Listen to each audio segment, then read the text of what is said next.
Chapter 29, Chapter 29. Chapter 29, Flint and Steel. Ash tightened his grip on Charizard's saddle, twisting his knees into the Pokemon's side to steer it left. The creature hissed out a sheet of smoke that disappeared into the darkness as it tore to the left, whipping so hard through the air Ash felt he'd have flown from the saddle if he weren't strapped in. The trainer sucked in a breath as the shadow in the night swooped past him. He had barely dodged the captain's dive, and though his nerves stung with adrenaline, he directed Charizard with a gesture and a silent thought to give chase. As if responding to the command before it was given, the dragon snapped its jaw shut and tucked its wings, twisting downwards and splitting the air as it dove. The wind became a deafening roar as the Pokémon spotted its quarry with keen eyes, and Ash locked onto his target through the night vision in his helmet. He angled his Pokémon to come down right on top of the other trainer's Charizard. Twisting in his saddle, Zivika spotted the threat and his Pokémon flared its wings, practically vanishing with speed into the dark. A grin split Ash's face as he read the maneuver and Charizard's jaws opened. The dragon followed his master's mental command and let loose a jet of flame that cut right in front of the Cinnabarian captain. Dazzled, the man on the larger dragon held an arm before his face, regaining his senses only a split second too late to see that Ash had gained on him. Again directing his Charizard more with thoughts than words, Ash angled sharply downwards as the beast belched out a pillar of fire that would have roasted any unprotected trainer alive. Zivika's armor deflected the flames, though again he went blind in the flash and again Ash swooped to gain the advantage. The younger trainer dove out of the night, aiming to end the exercise with a single pass. An instant before he would have impacted the other trainer, Ash's senses exploded in warning and he broke off the attack. The gym leader's Charizard spun to the right as Zivika rolled around in the saddle and lashed out with a shock spear. The coiled copper head of the weapon, silent without its power source, flitted past Ash's ear and just under Charizard's wing.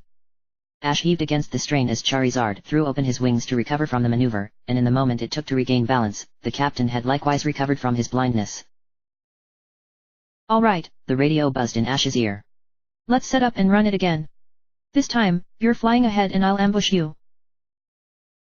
Patting Charizard's sides and sighing, his whole body aching from the constant jerking about and slamming around, Ash shook his head.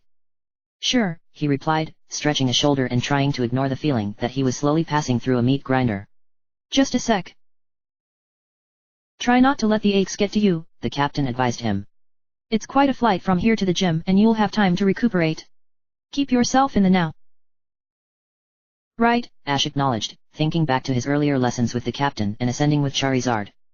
He angled himself around and began flying towards the shore as if he were scouting ahead of an imaginary unit.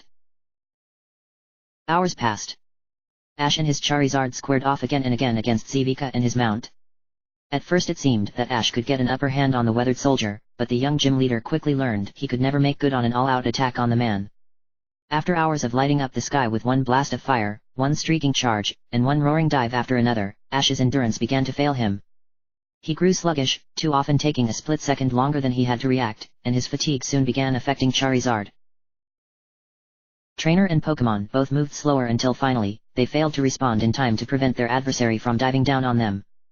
Ash felt a sharp pain in the back of his head and heard the dull impact as a heavy tail slapped his helmet and Zivika flew past overhead. For a split second, Ash wondered if the captain had been toying with him, or if the older soldier had likewise been flying for his life. "We're done for now," the captain announced over the radio. "See you on deck." A moment later Ash, dismounted and standing by his panting dragon, stood on the asphalt deck of the carrier as the captain landed beside him. Ash's Charizard growled at the other Pokémon, but his trainer's hand on the side of his head calmed the beast enough to prevent an attack. "Not bad," Zivika huffed, stepping down to the ground and pulling off his helmet. By the floodlights lining the deck of the ship, the sweat dripping from the captain's brow and chin glinted plainly, making Ash feel a little less defeated. "Not great," the man went on nonchalantly, "but not bad. Did I pass?" Ash leaned over and put his hands on his knees. "To be honest," said the captain, "your technique is sloppy and your movements are inefficient, but you're freakishly fast. I'll give you that." "Thanks, I think," Ash answered. "But it's not like I'm the one doing the flying." Again he patted Charizard, prompting the Pokémon to carry its head a little higher. "Your Charizard's quick," the captain went on, "faster than most of its kind that I've seen, but don't sell yourself short, catch 'em. Not many riders can hang in there like that and maintain that level of performance for hours on end. Along those lines." He studied the trainer for a second. "How long have you worked with Pokémon?" Ash had to think for a second. I started the day I turned 6. Why? Zivika nodded. That sounds about right. You react like someone born in the saddle. Gotta say, there were a few times up there I thought you had me. And that's good. Ash probed. The captain took a deep breath and tried to wipe his forehead with the back of his armored hand. Dragon Company is the most elite unit of trainers Cinnabar has to offer. I head them up because I'm the best of the bunch. Don't let it go to your head, but your kind of talent would fit right in with us. I'm going to need all of that talent against Elm, Ash smirked. Keep a cool head, Zivika said, looking off to the east and trying to judge if the illumination he saw was a hint of the coming dawn, or glow from elsewhere on the enormous island. From what I hear, Elm's apprentice thrives on chaos and she'll take every chance to keep you off guard. Duly noted, said Ash. He stood up and took a breath and smiled as he let it out, his mind beginning to slow down. I'll do whatever I can. Just get Blaine out alive. Will do, the captain nodded. Get below deck, clean up and get hydrated. It's 0400 now, so I'll see you up here in an hour.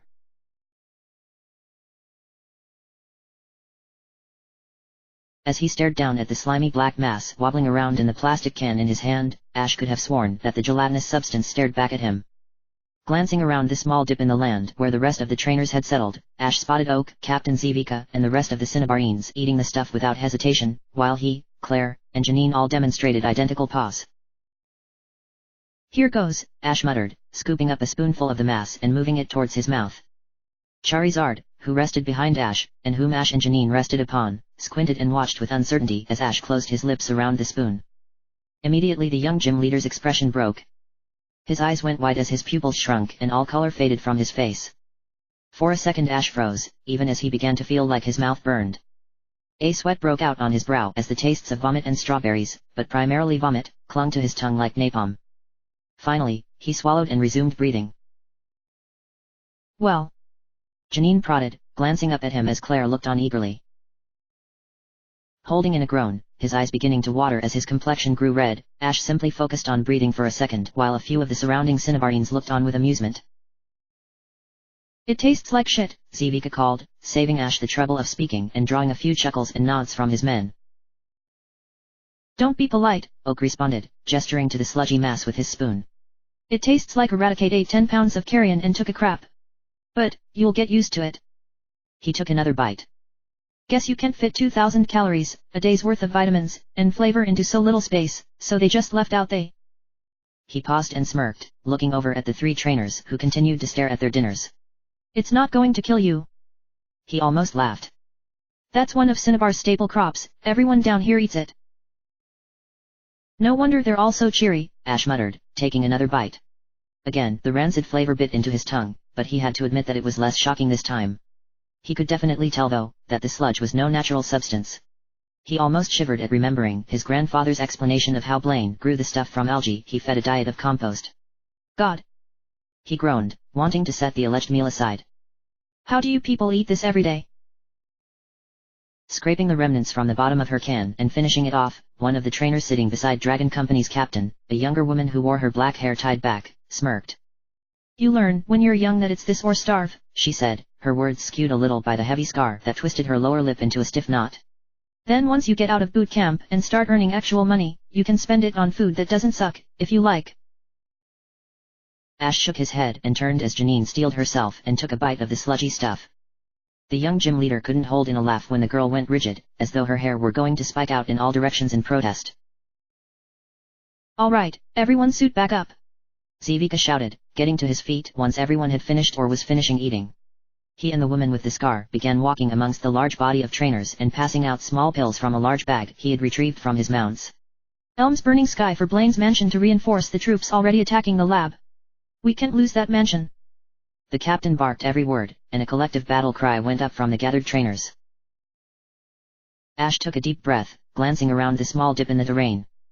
He tried to tell himself that he was still in his element, that he could handle what was about to happen, but in the back of his mind Ash realized that he had suddenly become a very, very, small part of a monumentally large conflict. There were 100 other trainers sitting or beginning to stand around him, everyone a hardened soldier with more experience with Pokemon than most trainers in Kanto could boast. And this is just part of their army, Ash shivered at the thought of this force flying off to meet one even larger than itself. People back home don't have a clue how easy they've got it. He caught himself missing the days where avoiding death was as simple as staying out of the tall grass. Thanking the captain reflexively, Ash took the little pill offered him and stared at it for a second. Hey, he looked to his grandfather, who sat beside him. What's this exactly? Herbal stimulant, said the professor. Take one, once in a while, and it wakes you up and keeps you sharp. He popped his head back and swallowed the capsule as Ash and Janine did the same. Our ETA at the mansion is 2 hours. The captain in black armor shouted as his troops all got to their feet and broke up into a dozen or so squads. You've all got your assignments. Good luck. He paused as the first section of trainers, 24 in number, released their mounts from their Pokeballs and took to the skies. A few seconds later, the next unit of men in armor stepped atop their Charizards and shot into the skies without a word. My men and I, Zivika turned to Professor Oak, Claire, Janine, and Ash, as he and the remaining Cinnabarian trainers mounted up. Will handle the Jotuns assaulting the mansion. Good luck with Elm.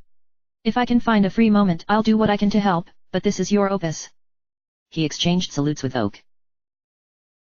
Good luck, said the older man. Zivika nodded and took hold of the handles on his Charizard's saddle. Drinks are on me when this is over. See you on the other side. He barked an order to the rest of his men. In a flurry of wind and dust kicked up by leathery wings, the captain and the soldiers in black jumped into the sky and angled themselves north. Oak took a deep breath and looked between the 3 other trainers. You all know what to do, he said. Ready to get this over with. Ash and Claire both nodded and grunted an affirmation, but Janine remained both silent and still. All right, said the old man, snapping open a Pokeball at his belt and stepping back as Ember leapt from the light and landed beside his trainer. As the professor slung one leg over the Pokemon's saddle, Claire stepped back and released one of her massive Draconites from its Pokeball and climbed onto its back. Adjusting the straps along her legs and pulling her belt around for easier access to her Pokemon, the Jotun gym leader grinned smugly and patted her Draconite on the base of its scaly neck. Good luck you two, she looked up at the sky. Stick to the plan, Oak shouted as his Charizard snapped its wings shut and rocketed skywards, his words almost drowned out by the roar of wind that tore away from Claire's Draconite as the monster followed him into the slowly aging afternoon sky. A few seconds passed as Janine and Ash looked on in silence, before the girl in the purple hood turned to Ash. This sucks. She snapped at him, only her tone at odds with her otherwise statuesque composure. I'm good for more than recon, you know. If you're going to be fighting this apprentice, I want to be there to help. Ash wanted to smile a little, touched, but held off the expression. We both know that open combat isn't your strongest point, he stated flatly. It would put you in the way of a lot of unnecessary danger. But recon. Janine pined. I want to do more than fly around and keep tabs on everyone. I want to help. And I want you helping too, Ash interrupted. Believe me, I really want you there with me. But Grandpa was right. We need someone to keep everyone informed. We've got at least 3 big fights going on, and if any one of them starts going badly, everyone else needs to know it so there won't be any surprises. Yeah, Janine began, but... She trailed off. Besides, Ash said, reaching over and taking her hand. I want you as far from harm's way as possible. Okay. He grinned. The girl looked down at her feet, ears starting to turn red. You're just saying that. After this is done, he answered, I'll prove that wrong. Janine looked up and for a long few seconds the 2 trainers said nothing. Ash couldn't help staring into the girl's eyes, silently marveling at their amethyst coloration. Some fraction of his brain tried to snap the young gym leader from his trance, but it failed. Ash stepped forward and, pulling her hand behind him, brought Janine up against him. A baffled smile flitted across the girl's face as Ash put one hand on the side of her face and leaned in.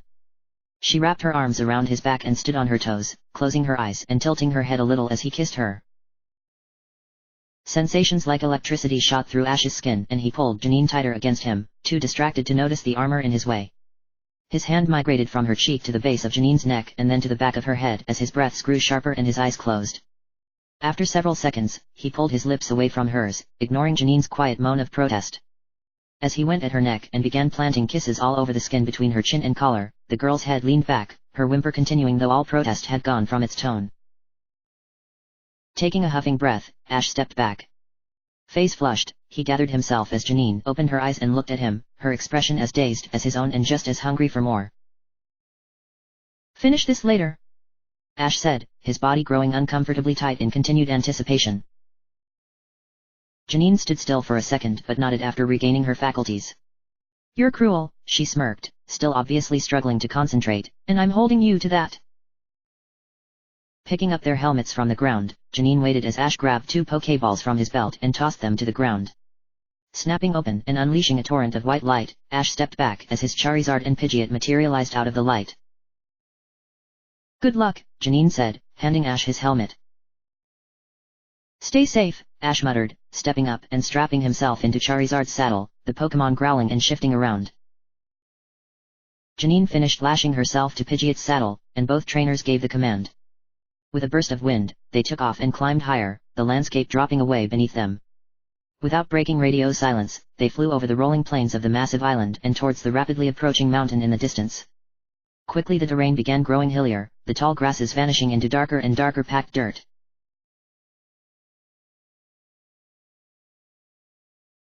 Claire consciously licked her lips and tried to focus on something other than the dryness of her mouth or the churning in her stomach. Wow! She muttered. She looked at Professor Oak who flew silently beside her, and then at the ground far below. Less than a mile ahead, Cinnabar's only mountain, a colossal tower of rock wider at its base than any city on the mainland, jutted up into the clouds. Its crown wreathed in light from the molten contents of the caldera beneath it, the mountain looked down at a hellish landscape of burned ground, pock-marked with craters ranging in size from 1 to 100 feet across and crisscrossed by what must have been dozens of miles of trenches. Where the trenches ended, an ominous stretch of ground scarred by weeks of brutal combat began and ran for only 100 yards up to the base of the mountain. At the end of the no man's land, carved from the rock at the base of the volcano, stood the facade of a massive building. From their vantage, Claire and Elm both could see the tall and wide windows carved through the facade of the structure had long since been barricaded. They also spotted the figures, trainers, and soldiers, scurrying around in the trenches like ants as figures on dragonback swooped out of the sky and men and Pokémon rushed from the entrance of the stone complex in the mountain to assault the trenches. Elm's late, Claire muttered, watching as bolts of lightning, streams of fire, and missiles of chromatic energy flew across the no man's land like angry hornets and the screams of battle carried high into the air on the wind. Oak didn't answer. The 2 trainers watched a little longer as the battle intensified. Dragon Company's trainers strafed the trenches, letting loose columns of searing flames that washed over the earthworks like tides on a beach, before darting away like insects, chased by flurries of energy and missiles that filled the air in response to the raids. In the no man's land, massive flashes of light and webs of arcing electricity exploded into and out of existence like fireworks. Some of the attacks struck groups of infantry, scattering the men who dove for the land's scarce cover, while other bolts of energy struck shields of yellow light that sprang up around the battlefield to absorb the incoming attacks. At the head of the charging Cinnabarian infantry, several flashes signaled the arrival of Pokémon that unleashed barrages of ranged attacks. Fireballs flew from the front ranks and exploded over the trenches with dull thuds. Cones of lightning crackled and sent tendrils of scathing energy into the Jotun line, and dozens of tiny Pokémon, mostly Rattata and other vermin Oxaw, charged the trenches in suicide attacks. With a great cry from all of the belligerents, the Cinnabarians reached the trenches and the Jotuns readied themselves to receive the attack. Men and Pokémon alike threw themselves into the defensive ditches and in an instant all of the front lines of trenches burst into scintillating colors. Filling with fire, water, flashes of electricity, blasts of acid, cones of frigid air, and visible ripples of psychic energy, the forward trenches pulsed and glowed like cracks in the side of an erupting volcano. From the northern flank of the trenches, dozens of intense points of light sprang to life and faded, drawing Oak's attention. As he waited for his target to show itself, the professor spotted that the Jotun trainers in the north had released their flighted Pokémon and taken to the skies. Only a minute or two later, the air over the trenches filled with a din that drowned out the maelstrom of chaos below as Dragon Company engaged the Jotun Air Force. Almost blotting out the ground below it, the very first exchange of fire from Dragon Company and the Jotuns was a dazzlingly bright blast of dozens of jets of flame. Immediately thereafter, all pretenses of organization in the air collapsed as smoke and flame blotted out the scene and obscured everything beneath the thickening haze that flashed with crisscrossing lines of interior flame. Hearing a cheer go up from the Jotun line and turning to see what was the matter, Oak and Claire both saw the figures approaching in the distance.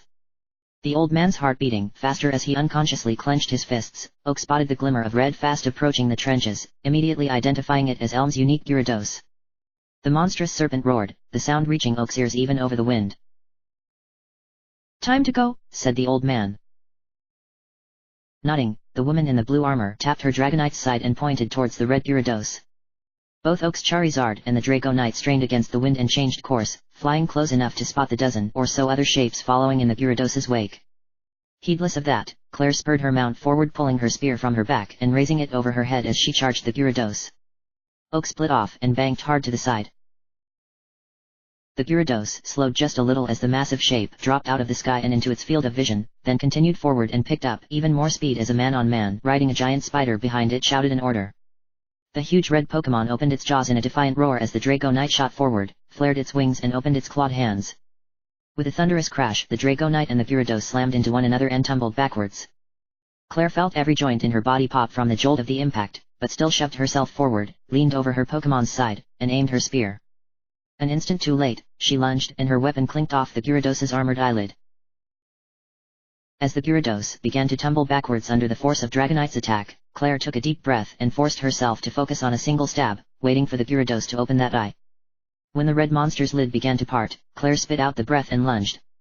She felt nothing, no resistance as the long blade of her spear passed effortlessly into the monster's iris, until the metal struck flesh and an instant later stopped on bone.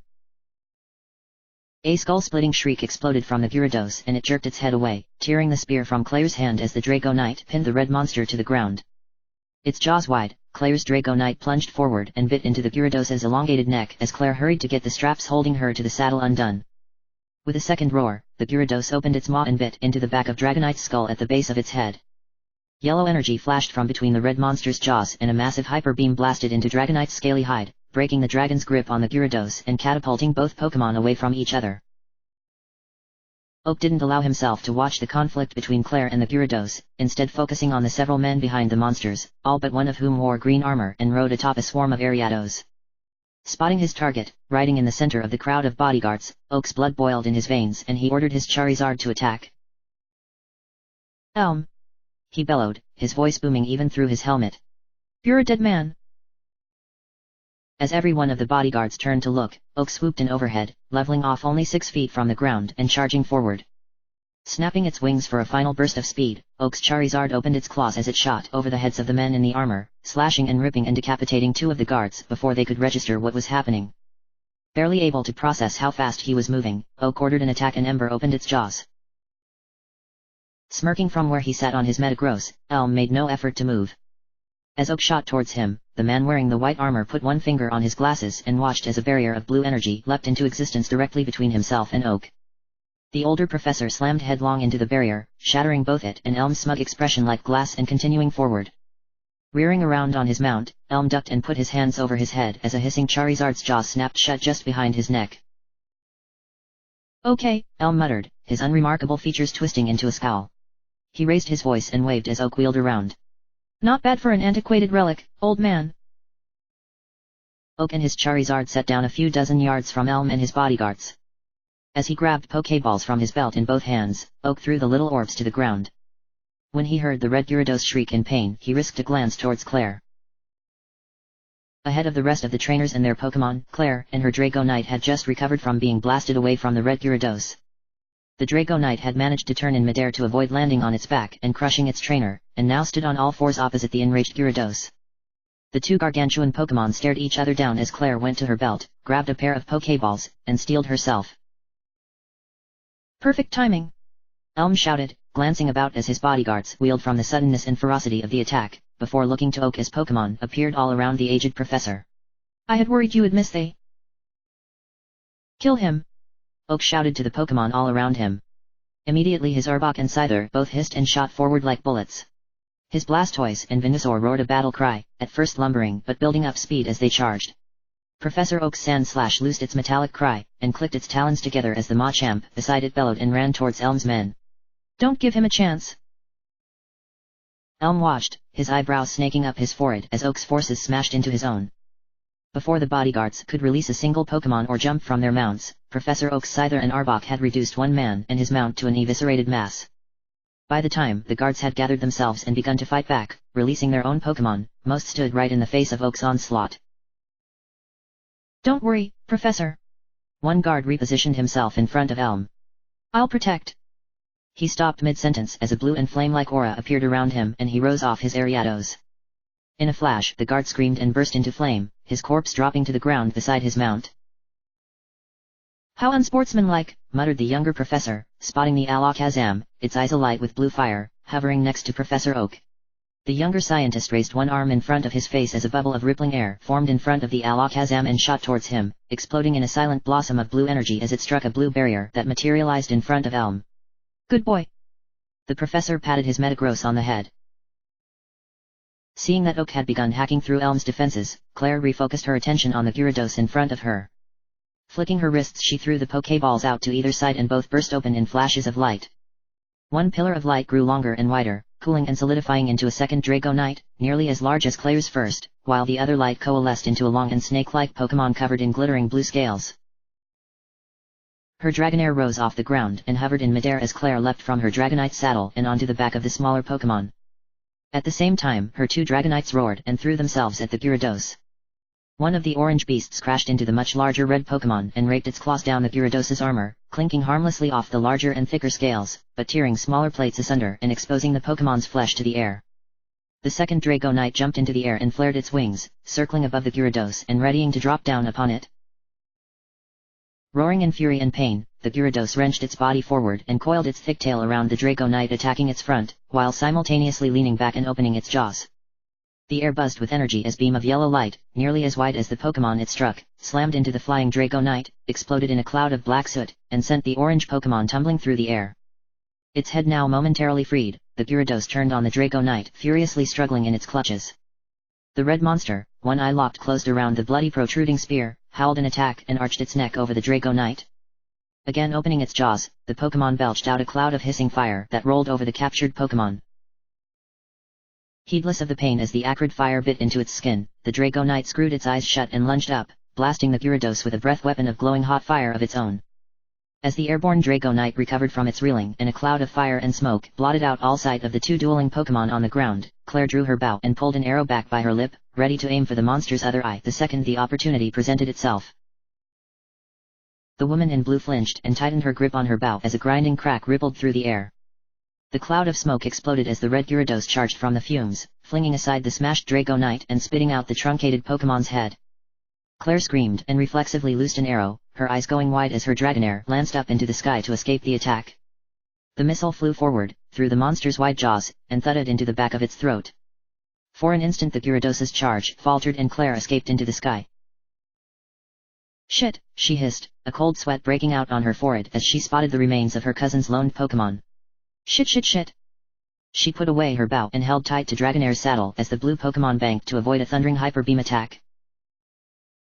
On the ground, Elm and Oak stared at each other across the field of slaughtered men who had only a moment ago protected the younger professor. The two men ignored and didn't even truly register Claire's battle with the Gyarados as they sized each other up. Oak bit his lip, glad his thick helmet hid the expression, as his eyes flitted between Elm's tensed Pokemon.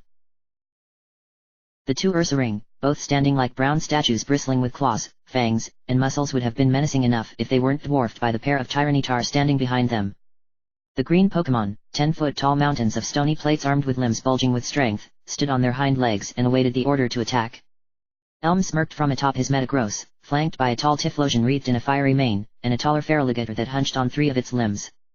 All of these Pokemon, however, drew less of Oak's attention than the titanic creature looming behind the younger professor, a great serpent standing almost as tall as the red Gyarados, but glittering silver instead of crimson.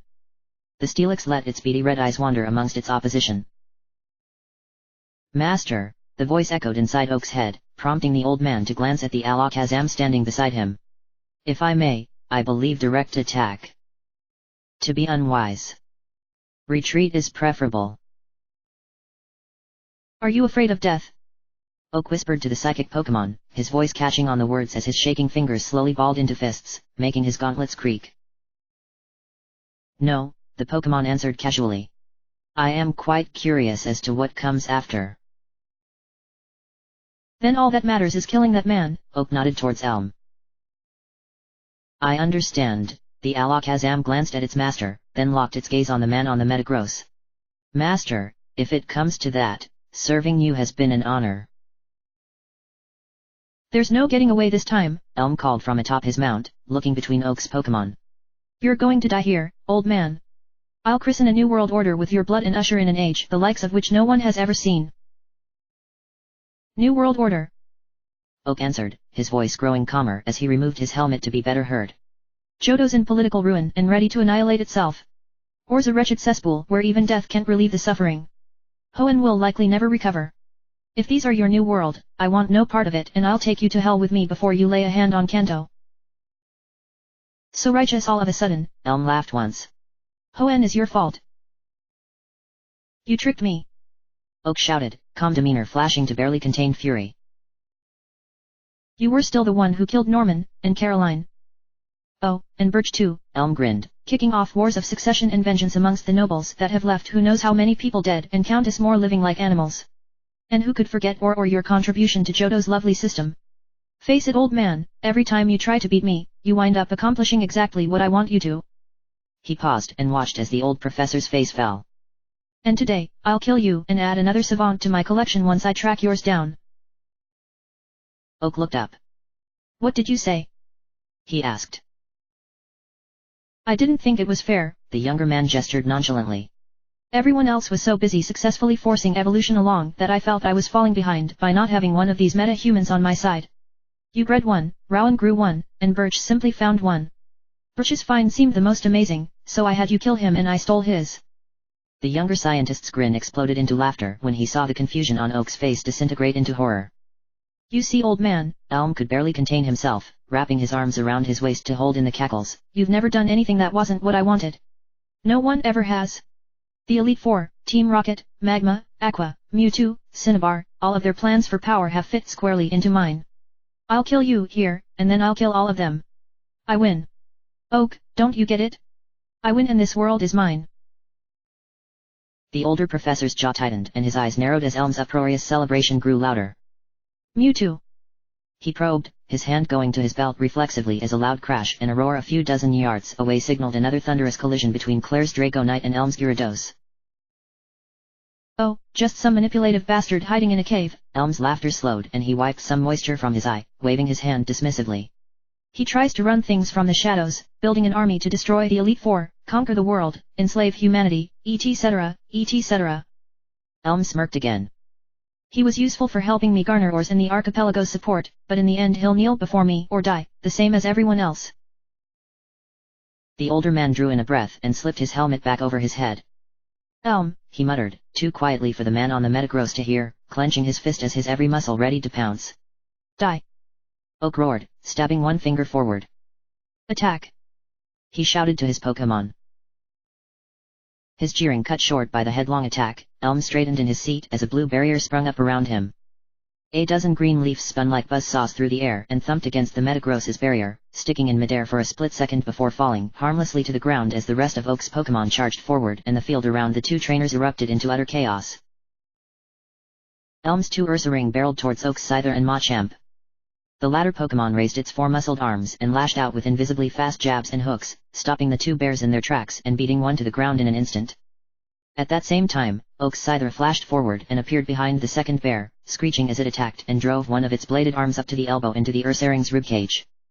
With a hissing roar, the pain of its skewered lung dulled by a berserk rage, the Ursaring turned on the Scyther and gripped its lethal appendage with a padded hand. Growling with effort as the Machamp continued to engage the other bear, the fatally wounded Ursaring drew the struggling Scyther's blade from its ribcage and held it firm. The Scyther began hacking at the bear with its free arm as the Ursaring raised one hand to attack. Roaring, the Ursaring swiped downwards and hacked into the Scyther's carapace, ripping open its chest and flinging green ichor across the ground. Hissing in pain and fury, the Scyther threw itself on the Ursaring, ripping its captured arm free and severing four of the bear's fingers from its hand in the process. With all its weight, the Scyther drove one scythed arm into the stumbling Ursaring's chest, and the other bladed appendage into the bear's throat. Throwing open its arms with a shriek of victory, Oak's Scyther spattered the ground with crimson blood as it flung the Ursaring's body in one direction and its head in the other. With a pained breath, its vision beginning to fail, the Scyther spotted the second Ursaring beginning to gain ground on Oak's Machamp. The dying insect hurled itself forward and dug its clawed feet into the bear's back, rearing back and swiping down, cleaving the Ursaring open from its collar to the base of its sternum, before going limp and falling backwards. Even as the Scyther fell back, Oak's Machamp shouted a battle cry and put its foot on the blind-sided Ursaring's chest and kicked it to the ground where it moaned but otherwise lay motionless. Raging about the Machamp as the Pokémon got its bearings, the battle rose to a higher pitch. Oak and his Charizard circled above and watched as their team ripped madly into Professor Elm's monsters. The Toad Tyranitar squared off against Oak's Machamp and Sand Slash. Even as the Machamp knocked one of the green Pokémon to the ground and leapt on top of it, beating it with 4 huge fists till blood spat from the armored Pokémon's mouth and joints, the second Tyranitar fell on Oak's Sand Slash like an avalanche. The Sand Slash could do little but watch, its claws rebounding harmlessly off the Pokémon's hide, as the Tyranitar reached down and grabbed the smaller Pokémon. Its cries cut short, the Sand Slash yelped as the Tyranitar's heavy foot crushed down on it and ground it to pulp in the dirt. Professor! The radio in Oak's ear shrieked as Claire yelled. Oak, help! Turning in his saddle, Oak looked towards the north, where Claire's fight with the Gyarados had both migrated almost 100 yards from the rest of the battle and turned against her. The professor looked just in time to see the Draco Knight, swooping in for a reckless attack against the wounded Gyarados, turn too slowly to avoid an oncoming hyper beam. The dragon and the blast of energy collided in midair with a thunderous boom that sent the Dragonair tumbling into the Gyarados. In a flash, the red monster had gained the advantage over the stunned dragon and coiled around it like a constricting snake. Oak heard Claire scream as her leg crunched between her Pokémon's scaly hide and the Gyarados' armored frame. The old man heaved on his mount's reins and the Charizard banked hard, angling to intercept the Gyarados as Claire desperately jabbed her spear into the Gyarados' exposed gumline. A flash of light dazzled the old man's senses, and he looked to his flank just in time to see a bubble of psychic energy explode against a yellow barrier that sprung up before him not an instant too soon. The old man spotted his Alakazam as the yellow Pokémon let the light screen drop to refocus its attention on its duel with Elm's Metagross. Oak! Claire screamed, her voice breaking as her Draco Knight charged into the grappling match and all the Pokémon involved tumbled to the ground. The gym leader had since undone the straps holding her to the saddle and now hung in the fray only by her leg, crushed and in the process of being ground to burger. Professor Oak pulled up in time as the tumbling mass of enormous bodies rolled over and nearly crushed him, though he heard Claire's shouting for help cease abruptly as she disappeared beneath the pile. When the now completely blind Gyarados and Claire's Draco Knight tore away from each other to reposition, Oak watched, helplessness welling in his chest as a motionless Dragonair and its mangled trainer fell to the ground. Fuck! The old man hissed, turning and watching as Elm's Titanic Steelix rushed headlong into the fray and engaged an already overwhelmed Machamp and Arbok. While Oak reared Charizard around, his purple serpent dodged out of the way as the Steelix fell against Machamp. The metallic Pokémon snapped down, its fangs stopping mere inches from the Machamp's head as all 4 of Machamp's bulging arms gripped the Steelix's jaws and held them open. Roaring with effort, the Machamp heaved to one side brought the Steelix crashing to the ground on its side. His grip however, slipped, and the Machamp could only watch as the metallic snake's jaws snapped shut and clamped down on the higher of his left arms. A sharp crack filled the air and the Machamp stumbled back, its till then trapped limb simply ending at the shoulder, the stump spitting blood with every beat of the Pokémon's heart. A few paces away, Oak's Blastoise squared off against Elm's Typhlosion. Despite Elm screaming for the Typhlosion to disengage, the fiery Pokémon's temper flared and it charged the Blastoise. Tucking its shoulder, the blue Pokémon surged forward like the sea and smashed into the Typhlosion. Both Pokémon stopped for the smallest fraction of a second, before the Blastoise's greater mass overwhelmed the Typhlosion and blue Pokémon sent the fiery one tumbling to the ground. Falling on top of the Typhlosion, Oak's Blastoise snapped forward and clamped its jaws closed against the pinned Pokémon's neck. Blood pulsed up and transformed the cream fur into a stick-black mat as the Typhlosion curled up and kicked at the Blastoise's chest, dislodging the Pokémon's jaws and throwing the blue monster some feet away. As he swooped down on his Charizard, Oak ignored the greater part of the battle and instead focused on Elm. In the seconds he had before impact, Oak tried to spot a break in his opponent's defenses as the younger professor's Pokémon dueled with the stalwart Alakazam, but no such opportunity presented itself. As barriers around the 2 psychic Pokémon leapt to life and died in spectacular displays of light and fire while beams of energy and ripples in the air pulsed between the Alakazam and the Metagross, Oak steeled himself as Ember tucked its wings and extended its claws. Elm looked up with a spat curse and dove from his mount. Throwing himself to the ground as the Charizard bore down on him, Elm screamed. Ember's white claws tore into Elm's armor and raked the man's back. The professor bent over backwards as he hit the ground, growling obscenities while Oak turned in midair to come around for another pass. Fuck you! Elm spat, his eyes flashing with fire as he snatched a Pokéball from his belt. Burn in hell you worthless shit! He threw the ball to the ground where it snapped open. Oak grit his teeth as he pulled back on his Charizard's reins to avoid the wall of light. He spurred his mount to fly higher as the blinding aurora swirled into a blue and red mass. Like thunder after a flash of lightning, a blasting roar split the air. A blue monster landed on the ground and craned its long neck. Stretching more than 15 feet from its spined nose to the base of its whip-like tail, alone longer than the rest of its body and ending in a wicked blade, the salamence locked its pale white eyes on its trainer. Kill him! Elm demanded, pointing from his spot on the ground to the Charizard circling overhead. I order you! Kill him! The dragon huffed out a smoky breath and roared again, the sound like porcelain grinding against steel. Throwing out its crimson wings, the salamence sprinted forward and leapt into the air. A heartbeat later, it turned in midair and flung itself like a spear after the older professor as its wings sliced through the air. Oak looked over his shoulder and immediately began spurring Ember to climb faster. Hurry, Oak hissed, laying nearly flat against his mount's back as the Charizard heaved to climb higher. If it catches us. Elm watched for a second as Oak retreated before the blue dragon, before taking a breath. He jumped in surprise as a half-ton of metal thudded to the ground before him. Elm's Metagross reeled from the telekinetic blow as Oak's Alakazam glared defiantly at the younger professor. Despite the battle closing in all around it, the Alakazam remained focused as Elm's Steelix bore down on and crushed the staggered Machamp and grievously wounded Venusaur. It focused as Elm's Feraligatr and remaining Tyranitar hacked down Oak's Blastoise and Arbok. Even as the red Gyarados raged and crushed the last bit of life from Claire's Dragonite, the psychic Pokémon remained perfectly composed. A single pebble floated up from the ground. The Alakazam's eyes burned like a pair of blue suns as it stood alone in all of Elm's remaining Pokémon ready to tear it to shreds. In an almost impossibly small fraction of time as Elm's world went quiet, the pebble disappeared in glint. Instantly, the blue bubble around Elm shattered like a wall of dry sand struck by a hammer in a line of white light, originating from where the pebble once hovered and deflected by only the tiniest angle, cut into the professor's cheek.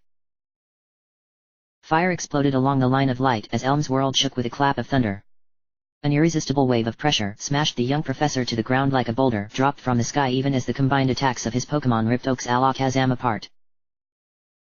Unable to process what he watched, Elm rolled onto his back and growled in pain as his eyes stared at the sky. He could vaguely make out two shapes flitting about in the air, one in desperate retreat from the other, and he thought he remembered sending his salamence to hunt down Professor Oak. Elm's bare fingers touched his face as his faculties began to return.